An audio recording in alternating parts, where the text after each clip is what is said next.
এই দেখেন ভাই, দোকানদার ফজলুর রহমান অত্র এলাকার মধ্যে চায়ের জন্য বিখ্যাত। আপনারা আসবেন, সমস্যা নাই।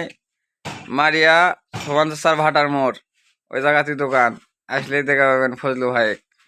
আখেরি চা বানাই ভাই। লাল চা 20 টাকা করে দাম দিলেও মনে করেন যে খায়, মনে করেন যে মনে হবে না যে কেন না টাকা কম দিন, সেরম চা।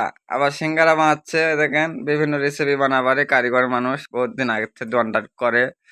হ্যাঁ, গুণ আছে অবশ্য, সমস্যা নাই, চেংড়া ভালো সবই বানায়। এটা আবার কি বানাচ্ছ? হ্যাঁ, একটু বলো তো কি বানাচ্ছ রে?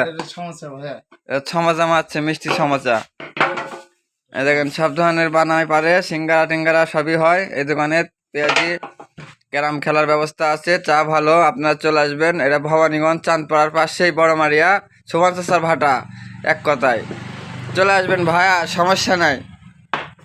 ভালো সার্ভিস পাবেন এখানে, মনোরম পরিবেশ, সব ধরনের খাবার পাবেন, ক্যারাম খেলার সুবিধা আছে। এই যে সুমন চাচার ভাটার ঘর, হ্যাঁ এই দেখেন, এই দেখেন ভাটার ঘর, সুমন চাচার ভাটার ঘর, এই যে ভাটার এখানে, এই যে দোকান।